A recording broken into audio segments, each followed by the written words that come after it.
দীর্ঘদিন ধরে বেহাল ঢাকা সিলেট মহাসড়কের ব্রাহ্মণবাড়িয়ার ১২ কিলোমিটার সড়ক পরিদর্শনে গিয়ে নিজেই যানজটের কবলে পড়লেন সড়ক পরিবহন ও সেতু উপদেষ্টা ডক্টর ফাউজুল কবির খান। প্রায় ৩ ঘন্টা যানজটে আটকা থাকার পর মোটরসাইকেলে চড়ে ঘটনাস্থলে যান তিনি। পরে যানজট নিরসনে সরাইল বিশ্বরোড মোড়ে উড়াল সেতু করার পরিকল্পনার কথা জানান উপদেষ্টা। বিস্তারিত জানাচ্ছেন আমাদের পূর্বাঞ্চলীয় ব্যুরো প্রধান পীযূষ কান্তি আচার্য।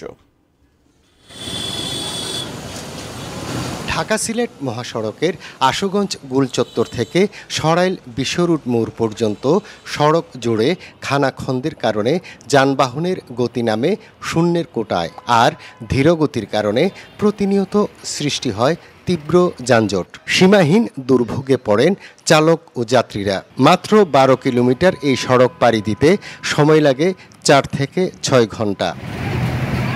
২০২০ সালে আশুগঞ্জ নৌবন্দর থেকে আখাউড়া স্থলবন্দর পর্যন্ত প্রায় ৫১ কিলোমিটার সড়ক ৪ লেনে উন্নীত করার কাজ শুরু হয়।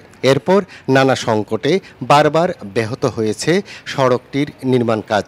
প্রকল্পের আওতায় পড়ায় নিয়মিত সংস্কারও চালাতে পারেনি সড়ক বিভাগ। ফলে মহাসড়কে তৈরি হয়েছে ছোট বড় অসংখ্য গর্ত, প্রতিনিয়ত যানজটে নাকাল।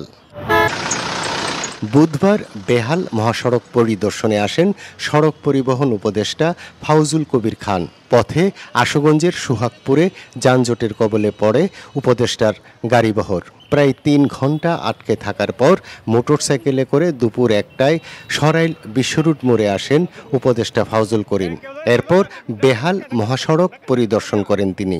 বিষয়টি অনেকেরই নজর কাড়ে। মন্ত্রী তো ৪ ঘন্টা ৫ ঘন্টা দেখলাম লাইনে দাঁড়িয়ে আসছিল।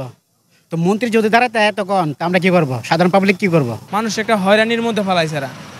কাজগুলি হেরারা চাইলে রাত্রে করতে পারতেছে। মানে পদক্ষেপ নিতেছে কবে নিবে, আর এই কবে আমরা এই দুর্ভোগ থেকে, মানে এই অত্যাচার থেকে বা এই যে একটা যানজট থেকে আমরা মুক্তি পাবো।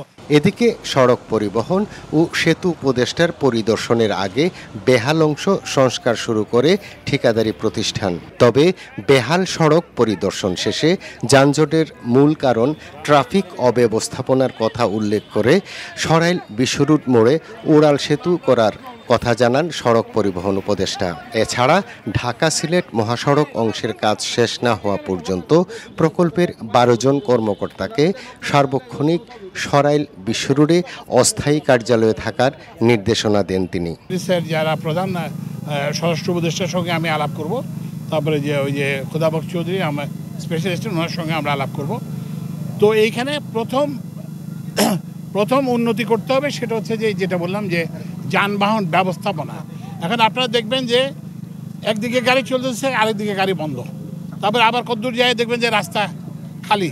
তো আমরা নামের তালিকা দিয়ে দেবো, এদের কোনো অফিসারকে যদি পাওয়া না যায় সাথে সাথে সাসপেন্ড করা হবে। পীযূষ কান্তি আচার্য, এটিএন নিউজ, ব্রাহ্মণবাড়িয়া।